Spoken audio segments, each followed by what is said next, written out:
All right. Well, I'm now excited to say welcome. Welcome, everyone, to the SellOut Show, where we are always sold out. I am Dianna, and I am the irreverent sales girl, where my mission is to bring a dash of dignity to the art of selling. Hi, Dianna. Hi, everyone. I'm Shawn Sandy. I'm the Chief Revenue Officer of the Selling Agency, where we coach humans how to sell to other humans. Because if you sell like Oscar the Grouch, no. You just came up with that one on the fly. That was really good. I did. I'm a grumpster today. Oh my God, that's so great. Mike and I were redoing Sophia's room while she's at camp, and we have just like, put together, I think, 15 drawers, cabinets, just all sorts of stuff. So it's like, and the thing about it is once you get their system, you go really fast, but there is a learning curve to IKEA furniture. There really is. Yeah. It's learning the language. It's learning Swedish. And once you learn Swedish, then you got it nailed, right? Yeah, exactly. With you.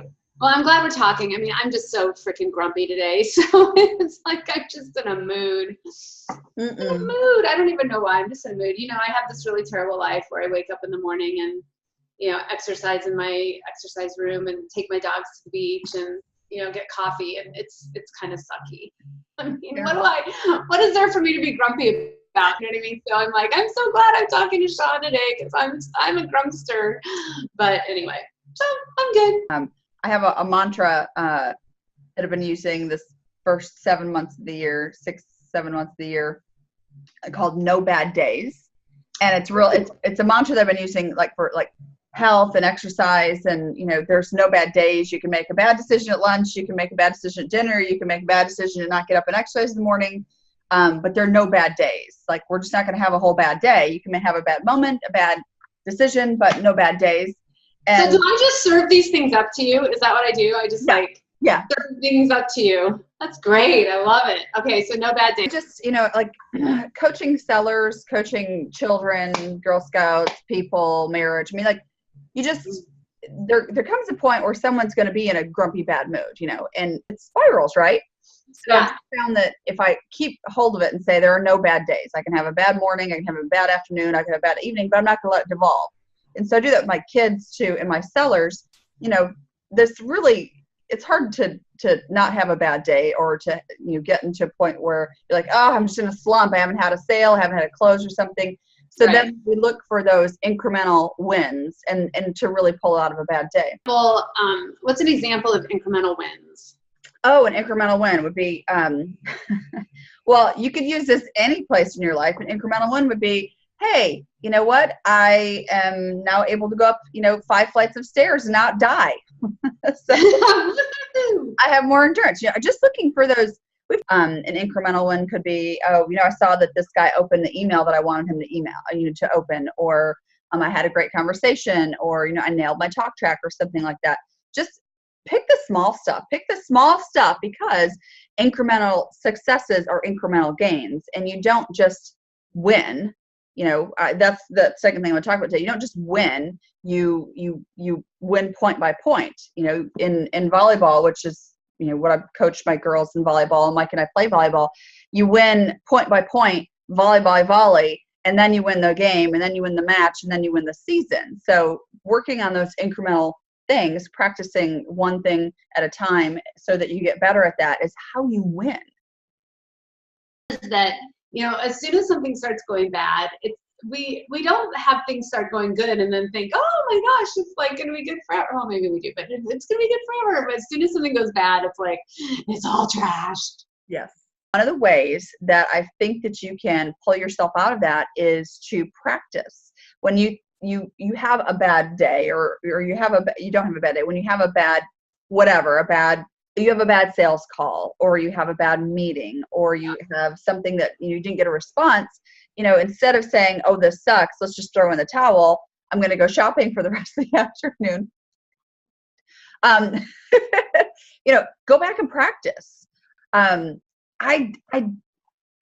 am the kind of person that when people are like, okay, sales team, let's role play. I'm like, yes. And everyone's like, oh God. And I don't know why sellers hate the word practice. And I don't know why they don't do it. I don't get it. Well, so let's give some examples of practice. So role play is one way to do that, right? Mm-hmm. What if you're kind of out there on your own? And I mean, how do you role play when you don't have a structure at your work around you to role play? Because it's really actually super important to try it out. And I have some ideas about this, but what are your ideas? Well, I mean, at the very least, you have a device that you can record yourself with, record yourself talking, record yourself on video. I would practice, my talking points in the car. Instead of, say, for instance, instead of bringing a PowerPoint so everyone can read along to a PowerPoint, I would know exactly what I'm talking about point by point so that it's not necessarily a memorized speech. You can have a conversation, a pause in it, explore, and not just automatically being, oh, we got to dial back in the presentation. Let's all get it back on page 4. Mm-hmm, yeah, that sucks. You're right. It really does. Ugh. They don't want to read they don't want to read a presentation. They don't want you to read from a presentation. You should be able to walk in and do your entire presentation on the back of an envelope if you need visuals. You absolutely should be able to do that without even like breaking a sweat. Right. And the only way you get there is if you've practiced it. Is that in practice, when you mess up, you can do it 30 more times and improve. When you mess up in a game, you're giving the other team points. Right. So when you mess up in a presentation or when you flub a sales pitch or whatever, you're giving away leverage, you're giving away credibility, all those types of things, versus whenever you're practicing at home in front of the mirror with your boss, with a colleague. I've dragged colleagues out to practice before. We're like, hey, just come with me to listen to this. Or you have someone who can, practice objections or rebuttals or, phubbing, ignoring you on their phone. What do you do then? What do you do then? How do you handle it if someone's, what do you do if someone's, playing on their phone? How do you handle that? You don't know until you get there, or are you going to, cover that scenario earlier? Today, I was calling on a chief marketing officer that I've been sort of researching, and I really want to move, some ideas forward with them, right? And I wrote down everything that I wanted to say, and then I turned on my video recorder, because I have one, and you do too if you have a laptop, and I just recorded it, and then I recorded it like 4 or 5 times, and then I looked at how long it was taking, and I tried to see if I could get it in a little bit tighter. And, it wasn't until after I'd actually recorded that and watched myself, because it's very telling. If you can do this with video, even though you're going to be on the phone, you come across a particular way. So it wasn't until the 6th time that I actually picked up the phone, and I sounded, comfortable and confident, and, we'll see if he calls back. And just to go back to that thing about winning too, winning is about incremental gains. People don't buy in one big fell swoop, one big decision. They buy in incremental bites, right? I'm gonna listen to the message, then I'm gonna return the call, then I'm gonna agree to a meeting, and then I'm gonna, that's how people buy, not this big one thing. So instead of, I say, playing to win, I want to play to win, but I want to practice to win. I want to practice to win so that I practice to win those incremental moments. Because if you're just expecting to show up and them to hand you money, how often does that work for you? It doesn't. It doesn't. And we won again last Thursday, which was great because there's some really good teams in this adult league. Oh my God, we play another huge one tonight. And these people have been playing together for 5, 6, 7 years. And we're, 8, 9 people who just decided to do that this year. But one of the things we've done is we practice every Saturday. Yes, we are adults and we practice volleyball. And we have progressed so much throughout this season. That's why I was thinking about this morning, meaning, we're a different team than we started, and we're going to continue to be a different team because our goal is continuous improvement. Because all that matters is what you do and right. what you do and what you pick up. And all of this stuff, especially if you're someone who works remotely, or, somebody who works in a cubicle and you have to kind of keep your own pace and your own tempo, whatever's going on in here isn't actually happening in the world, and it doesn't actually change anything. Nothing happens until you make that dive for the volleyball, or, practice the follow through all the way through the practice, or make the extra calls, or send the next email, and really holding yourself to the feet to the fire, especially when you've been discouraged, is truly what makes sales champions. That's where champions are built and born, is they just don't stop. There are so many disciplines that it makes a difference if you master as a salesperson, right? Mm-hmm. And I think you got to kind of pick them up in chunks. I don't think you should, you need to get incremental wins with all of this. But, some of the basics include learning how to always be on time. And I know that is something that sounds like it's not a discipline, but when you hold yourself always to account to always, always, always be on time, what'll start to happen is you'll start to shift into a no excuses mentality, because you'll realize things like, oh, I am not at the mercy of traffic. I'm going to design my life so that I'm clear that there's traffic. Now I may get there an hour and a half early, and I've got something to do to take care of myself, to take care of. But when you start to get those kinds of disciplines, and hold yourself to hold your feet to the fire, or when you start to, like you talk about, block and tackle on your time, on your calendar.